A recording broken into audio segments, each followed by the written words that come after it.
Hey Mom, it is Thursday night and did some acting class today. I had some cool classes. I also had like a voiceover workshop, which was a lot of fun today.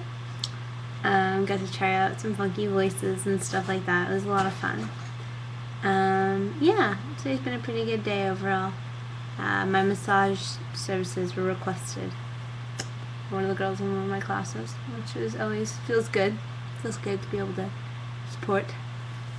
I'm going to be doing some service at Childhood Obesity Conference next week for an afternoon, which is pretty cool. And I set it up so that way it's like around the same time when my papers are due. So I have to do my paper like 2 days before, because then I can't put it off.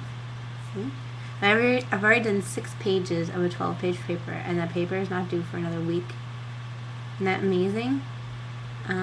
Yeah, but I have a Hebrew class which I've been sorely behind in all the wrong ways.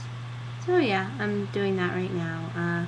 Linda and I were just talking a bit, which was really great, and the apartment's all set up. It's beautiful. Dad did such an amazing job. He really did. And I look forward to being able to make it my own, you know, but he outdid himself. Yeah. So, I love you, Mommy, and I'm going to read a little to you tonight. Not much else is really going on in my life right now.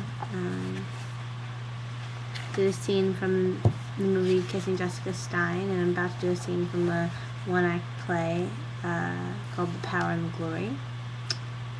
And it's about going in a glass elevator in a dress with no underwear on to feel powerful by dangling your, as they call it, nana. Kind of bizarre. Let's see.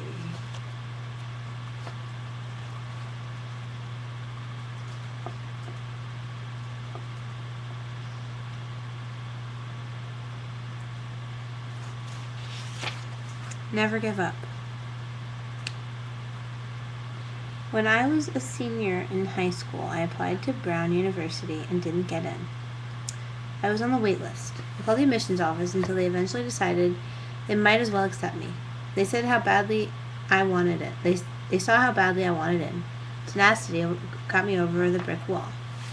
When it came time to graduate from Brown, it never occurred to me in a million years to go to graduate school. People in my family got an education and then got jobs. They didn't keep getting an education. But Andy Van Dam, my Dutch uncle and mentor at Brown, advised me, get yourself a PhD. Be a professor. Why should I do that? I asked him. He said, because you're such a good salesman. If you go to work for a company, they're going to use you as a salesman. If you're going to be a salesman, you might as well be selling something worthwhile, like education. I am forever grateful for that advice.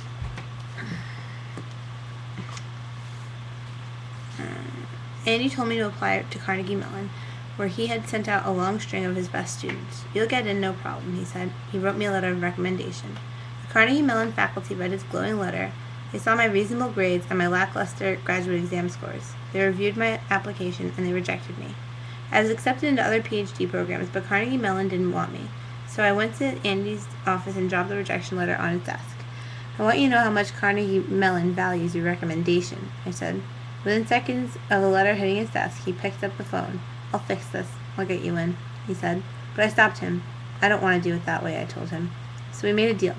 I would check out the schools that accepted me. If I didn't feel comfortable at any of them, I'd come back to him and we'd talk.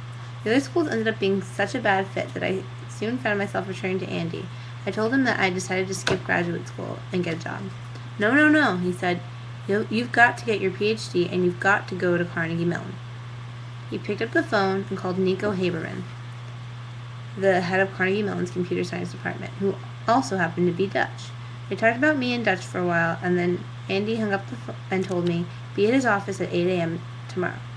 Nico was a presence, an old-school European-style academic. It was clear our meeting was only happening as a favor to his friend Andy.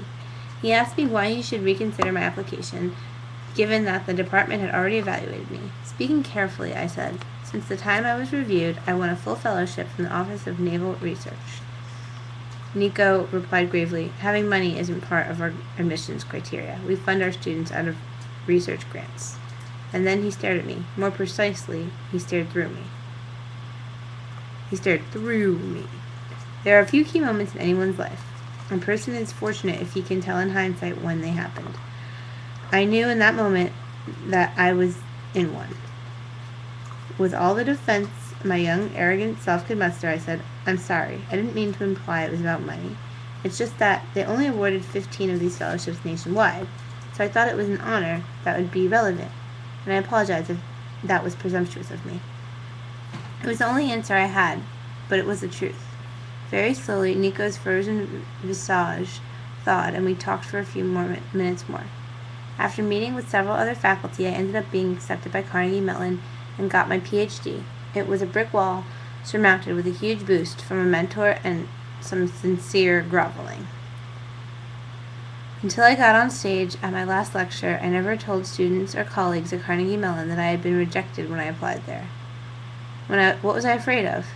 That they'd all think I wasn't smart enough to be in their company? That they'd take me less seriously? It's interesting the secrets you decide to reveal at the end of your life. I should have been telling that story for years, because the moral is, if you want something bad enough, never give up, and take a boost when offered. Brick walls are there for a reason, and once you get over them, even if someone has practically had to throw you over, it can be helpful to others to tell you how you did it. It's interesting because I feel that way about acting sometimes, like the way that Scott, was the person who auditioned me, and he knew me beforehand and at UCLA, and just feeling like that I'm not necessarily worth it to be there, but I like the way that he said that, take the boost. If someone's giving it to you, they're giving it to you because they think you're good enough, So, yeah. One more. Be a communitarian. We've placed a lot of emphasis in this country on the idea of people's rights. That's how it should be, but it makes no sense to talk about rights without also talking about responsibilities. Rights have to come from somewhere, and they come from the community. In return, all of us have a responsibility to the community. Some people call this communitarian movement, but I call it common sense.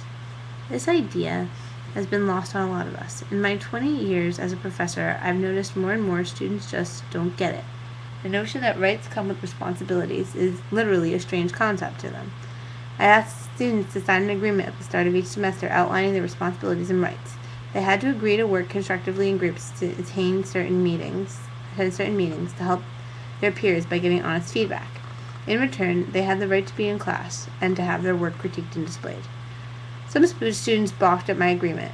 I think it's because we as adults aren't always great role models about being communitarians.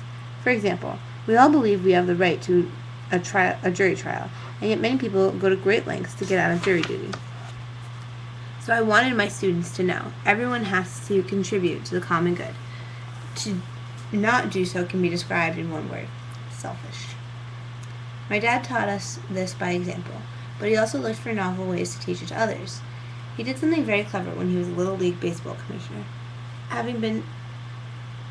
had been having trouble rounding up volunteer umpires. It was a thankless job, in part because every time you called strike or ball, some kid or parent was sure you got it wrong.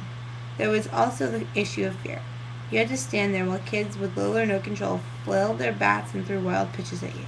Anyway, my dad came up with an idea. Instead of getting adults to volunteer, he had the players from the older age division serve as umpires for the younger kids. He made it an honor to be selected as an ump. Several things happened as a result of this. The kids who became umpires understood how hard a job it was and hardly ever argued with the umpires again. They also felt good that they were lending a hand to the kids in the younger divisions. Meanwhile, the younger kids saw old role models who were embracing volunteering. My dad had created a new set of communitarians. He knew when we're connected to others, we become better people. I love you. Thank you for helping me be connected and becoming a better person. Bye, Mommy.